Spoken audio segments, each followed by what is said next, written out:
저는 오늘 여러분과 함께 오직 순전함과 진실함으로 이런 제목을 가지고 은혜를 나누고자 합니다.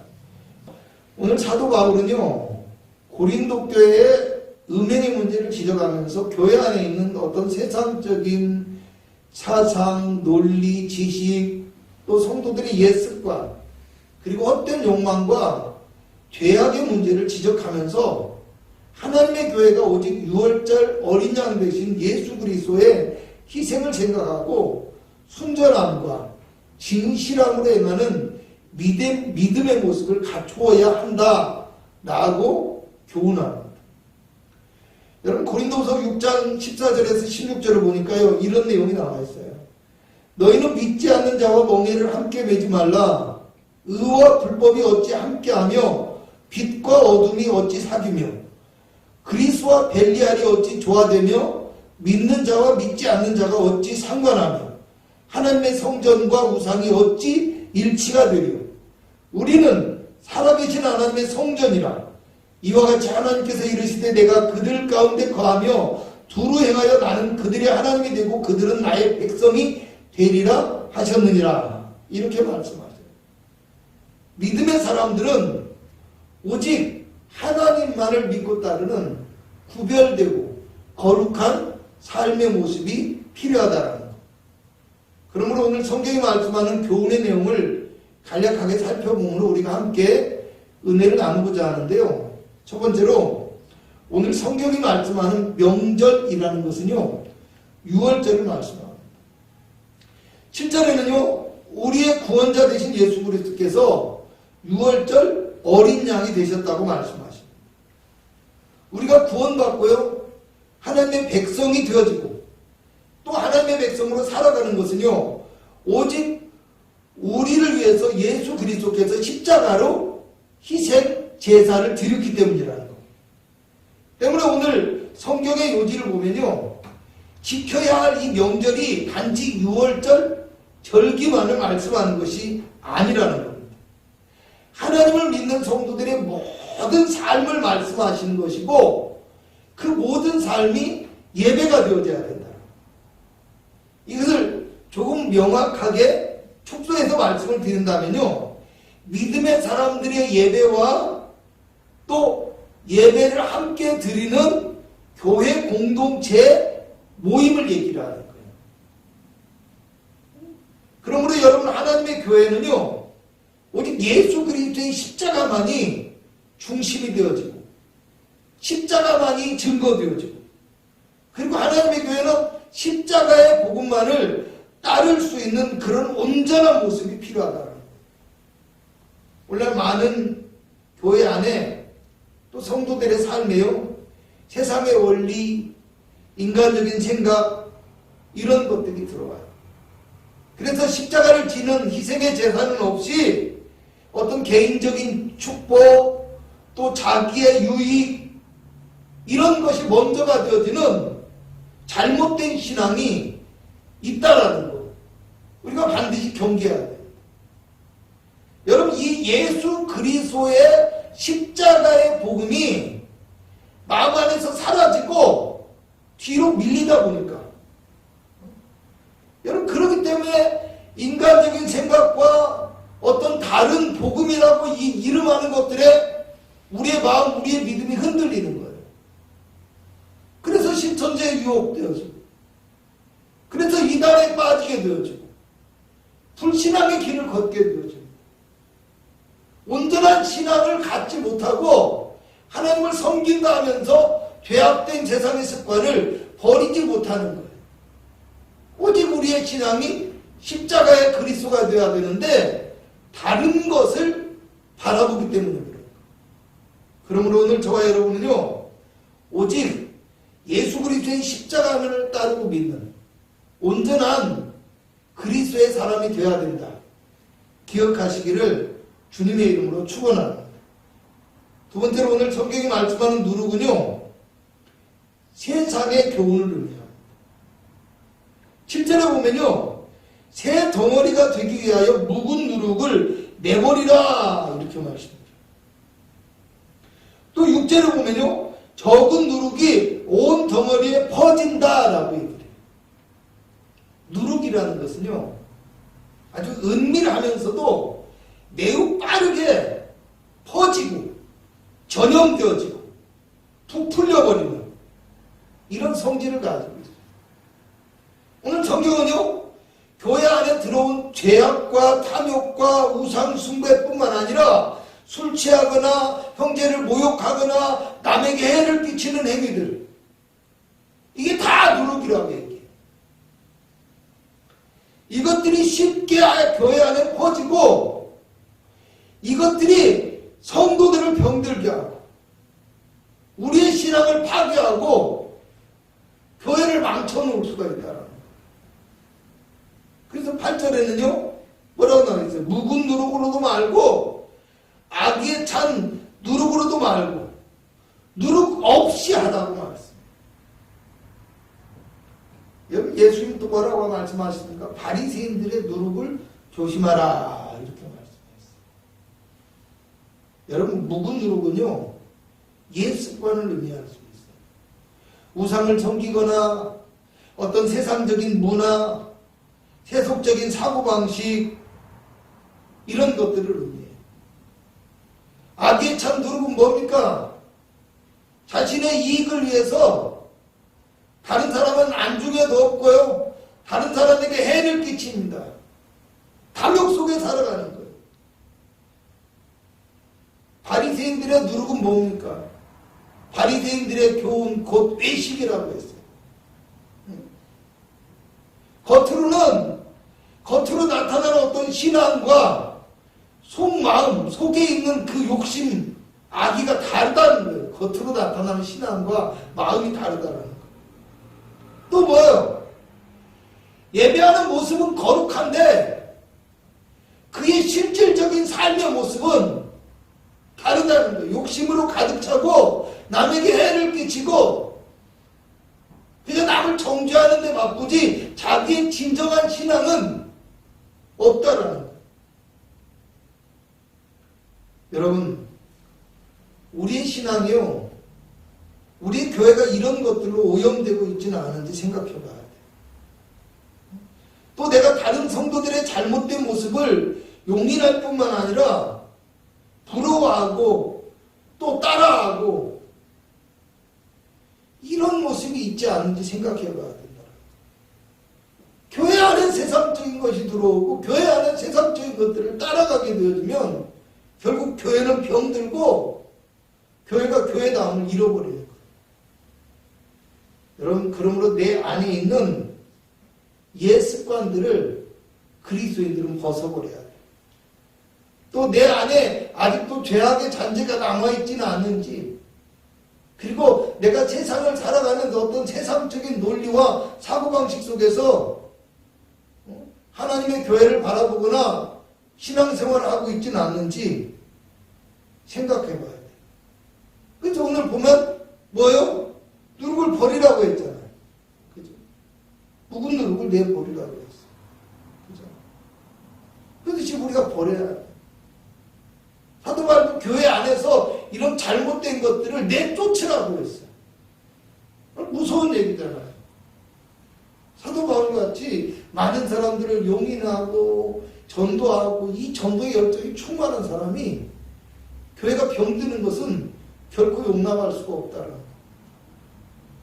우리도 이와 같은 믿음을 가지고 내 안에서 이 묵은 누룩, 옛 습관, 죄악된 것, 세상의 논리를 따르고 사고방식을 따르는 이 버릇을 버리고 오직 십자가만을 따르는 믿음 가운데로 결단하고 나아갈 수 있기를 주님의 이름으로 축원합니다. 세 번째로 오늘 성경이 말씀하는 순전함과 진실함의 떡은요, 하나님의 말씀입니다. 할렐루야. 함께 8절을 읽어보도록 합니다. 시작. 이러므로 우리가 명절을 지키되 묵은 누룩으로도 말고 악하고 악의에 찬 누룩으로도 말고 누룩기 없이 오직 순전함과 진실함의 떡으로 하자. 여러분, 예수님은 제자들과 떡을 떼면서 이것은 너희를 위한 내 몸이라고 말씀하셨어요. 예수님은 우리를 위한 유월절 양이 되셨기 때문에 그리스도의 몸과 피로 우리는 죄 용서함을 받고 영생을 소유하게 되어졌으며 생명을 가지고 살아가고 영원한 천국의 상속자가 되어집니다. 하나님의 아주 특별한 존재가 되어졌다는 겁니다. 그래서 우리가 뭐예요? 성도이면서 그리스도인이라는 거. 그리스도의 사람이면서 뭐예요? 하나님의 나라의 백성이라는 거. 여러분 요한복음을 보면 말씀이 육신이 되어 우리 가운데 거하시네라고 얘기를 했어요.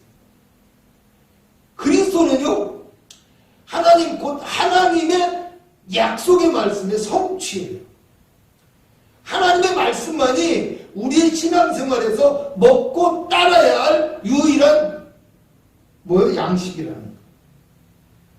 여러분 오늘 순전함과 진실함이라는요 아무것도 섞이지 않고 깨끗한 상태를 얘기를 해요. 순전함, 진실함. 뭔가 섞이지 않아요. 그잖아요. 순전함, 깨끗한 상태, 아주 뭡니까? 순금하듯이 순도가 아주 깨끗해야 돼요. 진실함이라는 건 뭐예요?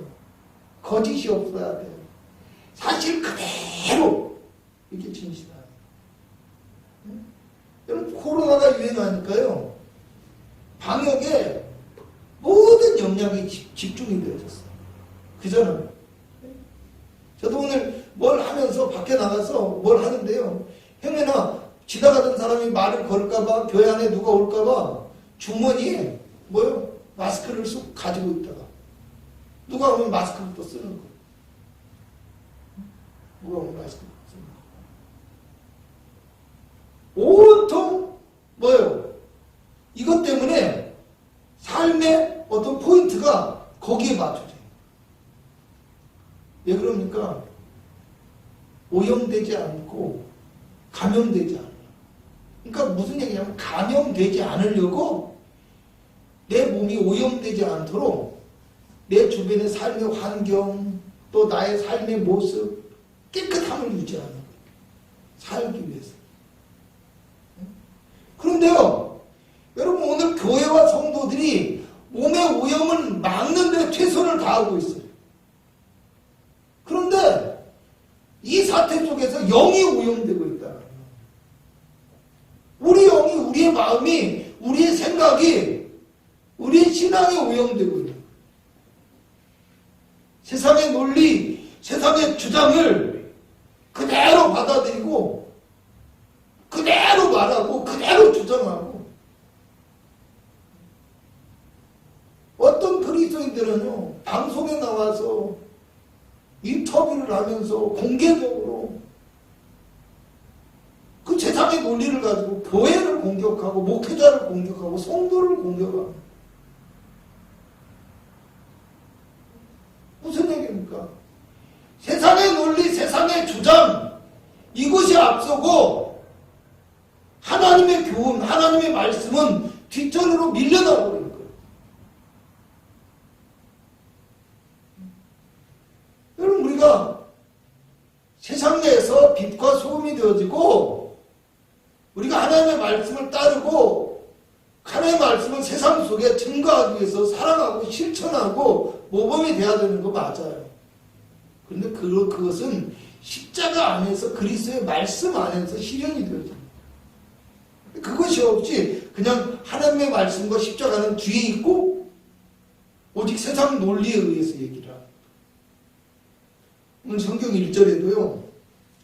이와 같이 세상 죄악을 따르는 사람이 심지어 너희 중에도 있고 그리고 성경을 보니까 너희가 그것을 용인하고 있다는 거예요. 그러니까 사도 바울이 13절에 어떻게 합니까? 너희 중에서 악한 사람은 내쫓아라. 그러니까 우리가 하나님 말씀 가지고 다 생각을 해보는 거예요. 생각을. 사도 바울도 그러잖아요. 세상 사람이 그러는 것은 내가 뭐라 할 거 아니다. 뭐라고 할 거 아니다. 그런데 하나님의 교회 안에서는 이렇게 져서는 안 된다라는 거예요. 그렇잖아요. 할렐루야. 세상 사람이요, 꼭 교회에서 꼭 모여서만 예배드려야 예배가 아니다. 집에서 드려도 예배다. 마음의 예배가 중요하다. 하나님은 어디나 계시다. 신앙을 모르고 자기 논리를 가지고 이야기하는 것을 그리스도인들이 똑같이 복습해서 따라서 하는 거죠. 그렇잖아요. 여러분, 세상의 사람들이요, 인권이다 뭐다 하면서 동성애도 괜찮고 뭐 얘기를 하잖아요. 그럼 여러분, 믿음의 사람이라고 하면서도 그걸 또 똑같이 따라서 해요. 오늘 우리는 하나님의 말씀만을 따르는 거예요. 세상이 혹시 서로 죄악된 길을 걷거나 그리스도인 형제 가운데서 좀 부족한 사람이 있거나 아니면 아직도 옛 습관을 벗어버리지 못한 사람이 있거나 또는 하나님 앞에 나왔지만은 자꾸만 그 옛 습관의 길을 걷거나 잘못된 사상을 가지고 있는 사람들이 있으면 그것을 용인하지 말고 십자가의 논리대로 하나님 말씀대로 바라보지만 또 그 안에서 우리가 그들을 품고 안을 수 있는 방법이 성경에서 어떻게 나와 있는지를 보는 게 중요하지, 우리가 성경을 버리고 세상 사람들을 따라서 세상 사람들에게 빛과 소금이 되려고 하면요, 어떻게 해야 돼? 그럼 세상 사람들에게 기쁨이 되어주고 빛과 소금이 되려면 교회에서 예배 드리지 말고 나이트클럽으로 개조해야 돼요. 그러지 않겠어요? 교회를 다 개방해서 한동안 유행했던 것처럼 교회를 문화 공간으로 개방한다 해가지고 교회 아무나 돌아서 넓고 세상 노래 부르고 다 할 수 있도록 해줘야 돼요. 아니란 일입니다. 하나님의 법 안에서 우리가 살아가는 것이 가장 중요합니다. 여러분 9절에서 13절의 사도 바울은요, 하나님의 교회 안에 결코 세상의 죄악된 습관과 사상이 들어오는 것을 용납하지 말 것을 당부합니다. 그래서 4장 11절은요, 하나님의 말씀은 살아있고 활력이 있어 좌우의 날선 어떤 검보다도 예리하여 영과 혼과 관절과 골주를 찔러 쪼개기까지 하며 우리 마음의 생각과 뜻을 감찰한다라고 말씀하셨어요. 여러분, 판단한다고 하죠, 지금 성경은. 그러므로요, 오늘 우리가 믿고 따라야 될 영혼의 양식은요, 우리의 삶의 기준은요, 오직 그리스도의 말씀. 우리의 삶의 기준점은요, 오직 십자가예요, 십자가. 십자가에서 시작해서 십자가로 맞춰야 된다. 세상 논리가 따르고 정치인의 말이 앞서서는 안 되는 거예요. 그런데 가이사가 먼저냐 하나님이 먼저냐 하듯이 우리가 나라의 왕이 먼저냐 예수 그리스도가 먼저냐 따지고 있다면 세상의 논리야 종교보다도 나라가 앞서겠죠. 그렇잖아요. 세상의 논리야 신앙생활보다 여러분 뭡니까? 어떤 민중이 앞서겠죠. 그러나 하나님의 법은 하나님만이 유일하십니다. 아멘. 하나님을 섬기고 하나님을 예배하는 것이 우리의 삶의 가장 중심이고 가장 기본인 거예요. 여러분 이거 잃어버리시면 안 돼요. 고난주간이 다가오고 있습니다. 이번 주가 종려주일입니다. 흔히 고난주일이라고 얘기를 하고요. 왜냐하면 이번 주일, 종려주일부터 고난주간이 시작되었기 때문에. 그래서 각 교회들이 한 달 정도 예배를 다 쉬기도 하고 여러 방법을 하다가 제가 알아봤던 교회 예배를 쉬던 교회들마저도 이제 우리가 할 만큼 했고 또 종려주일이 오고 부활주일이 오니까 우리가 최대한 방역을 철저히 하고 또 문제가 되어지는 사람들은 가정에서 예배 드릴 수 있도록 인터넷 예배라든가 이런 것들을 제공을 하되 교회가 예배를 더 이상은 멈추지 않고 주일만큼은 예배 드리자라고 이렇게 생각하고 그렇게 다 준비를 하고 있는 교회들이 많습니다. 그런데요, 여러분 세상의 신문이나 방송, 정치인들을 보면요, 자기들이 할 건 다 하면서 뭐요? 거룩한 하나님의 교회에 부활주일 예배는 굉장히 여러분 큰 거잖아요. 근데 너무 당연히 쉬어야 된다라고 얘기를 하고 있어요. 너무 당연히 부활주일 행사도 인터넷으로 하면 된다라고 얘기를 하고 있어요. 벌써부터. 물론 상황에 따라서 얼마든지 하나님의 교회가 조정할 수도 있습니다. 그러나 오늘 우리 성도들의 마음속에서는 그것을 결정하더라도 하나님이 하시는 거예요. 무언가를 판단하더라도 거룩한 하나님의 말씀 가운데서 교회가 기도하면서 하는 거예요. 세상의 논리나 세상의 권세나 세상의 압박에 의해서 우리 신앙이 뒤로 물러나는 것은 결코 용인할 수 없습니다. 저와 여러분 모두 진정으로 우리 안에 십자가를 가득히 새기기를 주님의 이름으로 축원합니다. 그래서 우리가 최선을 삶 가운데서 세상 가운데서 다하며 십자가를 실천하되 또 안 되면 고난도 달게 맞는 거예요. 힘들더라도 하나님 나라 바라보는 거예요. 하나님의 보응하심, 하나님의 갚아주심, 하나님의 책임지심을 기억하면서 하는 거예요. 그런 믿음을 가지고 살아갈 수 있기를 주님의 이름으로 부탁을 드리겠습니다. 기도합니다.